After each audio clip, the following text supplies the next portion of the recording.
everyone, this is Rosa, and I don't know how many days we've been in confinement. I've completely lost track, but one thing that doesn't change in my kitchen is that Saturday is Shakshuka day. So I've seen quite a few variations on Shakshuka on Instagram at the moment. A lot of people seem to be making it in confinement. It's an easy dish to make with whatever you have around. And I wanted to do a little twist today, which is a green version of Shakshuka. So most Shakshuka recipes you're going to see have a tomato base. That's very traditional. And it's a dish that originated, nobody really knows where, but possibly in North Africa or the Middle East. You find it all over that region, all over the Mediterranean. I came across it when I visited Israel, but I've had it, in many different places.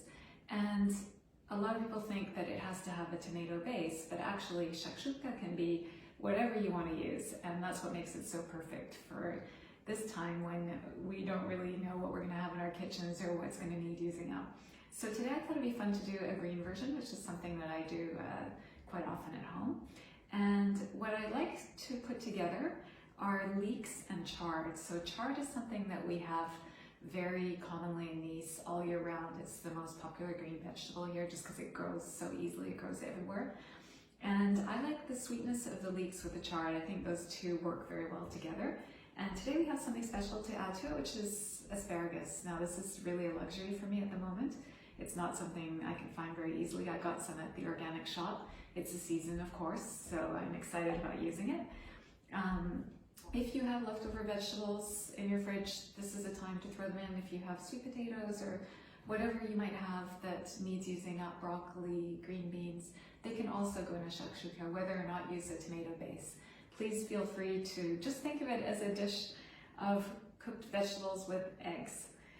So I'm going to turn on the heat, and the first thing we're going to do is just add some olive oil to warm it up, and chop up the leeks and put those in the pan, and those will soften. So I just wanted to show you with the leeks, I haven't thrown away very much of the top. A lot of people will keep only this part when they use leeks, but actually this part, the darker green part, can be very tender, so you can really feel it with your fingers.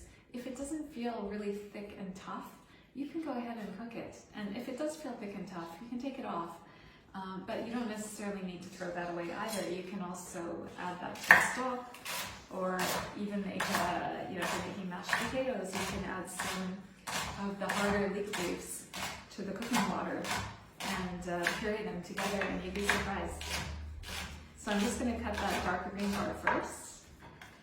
I'll just add it to the oil. So this is just on medium heat. And then I'll cut the other part. So as you can see, I cut them in half before cutting them. That's not just for ease of cutting. It's also it was mainly to get rid of the dirt that was under the leaves. So I usually cut them in half.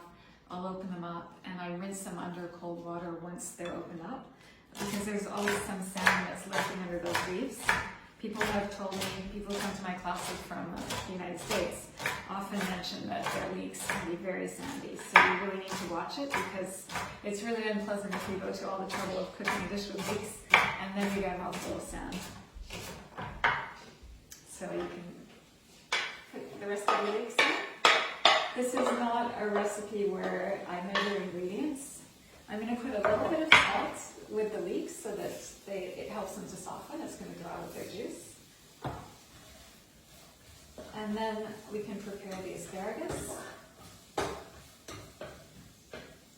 For the asparagus, I simply just break off the part that feels a little bit tougher, so it will break naturally wherever it should. So this is the hard part.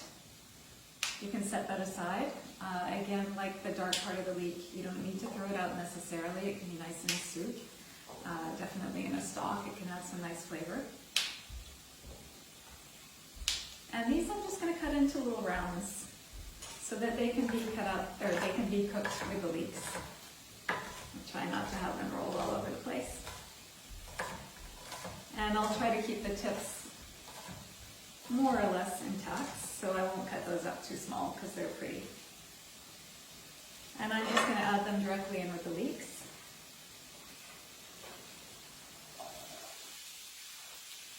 And then the chard.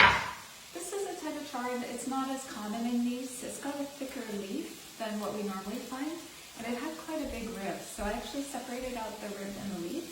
I'm going to set this aside for another use. I think I don't want it in my shakshuka today. It's going to be too dominant.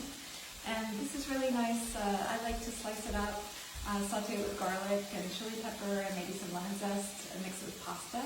It's great in Asian stir fries. You can also blanch it for 2 or 3 minutes and mix it with a tahini sauce, tahini, lemon juice, garlic and water.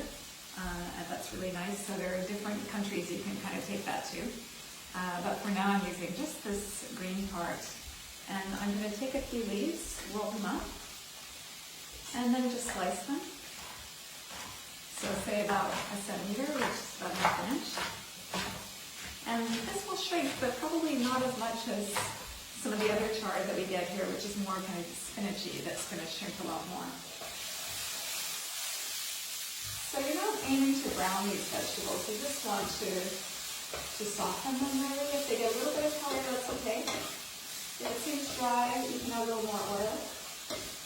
And you can also put a lid on if you want to. It can add a little steam and speed up the process a bit. But when you put the lid, just be careful that they're not browning too much so that you know the same. So the chard's going to go in a couple minutes, so we'll come back to this when the leeks and the asparagus have softened.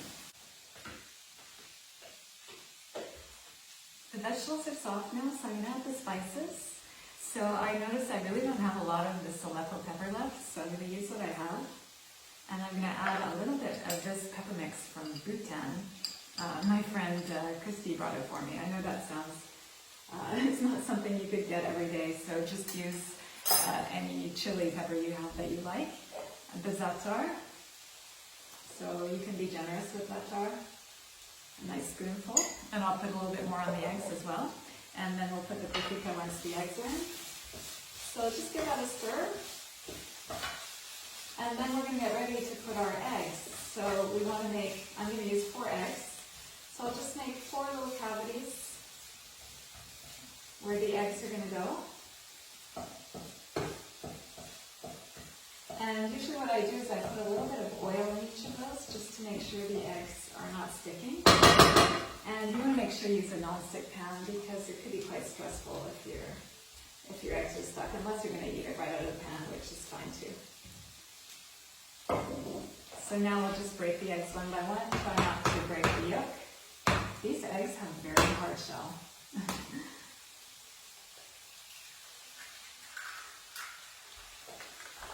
So, 2. Put them here. 3.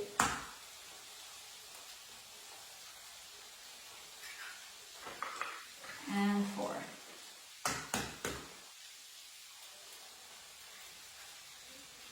And like I said just now, I don't have a lid that really fits this pan. I'll just get rid of this. So I'm going to make something out of paper. So I have this piece of parchment paper here. I'm going to fold it to a triangle. Some of you will have seen this in my cooking class. It's like a makeshift lid. Japanese cooks call it a drop lid. And it's very handy if you don't have a lid that fits your pot. Also, it allows some evaporation, which can be useful. So I've made it into a triangle. I folded it again. And now I'm just going to fold it several times. So I get something that looks like a paper airplane. Measure to the center. And I'm going to cut it, and you'll see I'll get a circle that fits on top of my egg. I'm just going to take a little knife and just where the white is a little thicker, I'm going to make holes so that it'll sink in and the white will cook a little bit more evenly. Try not to scratch your pan when you do that. And then I'll just put this on. And that'll keep some steaming so that the eggs cook a little more evenly. The eggs are just about cooked, so I took them off the heat. And now I'm just going to add a little more za'atar right on the eggs. And a little bit of the paprika.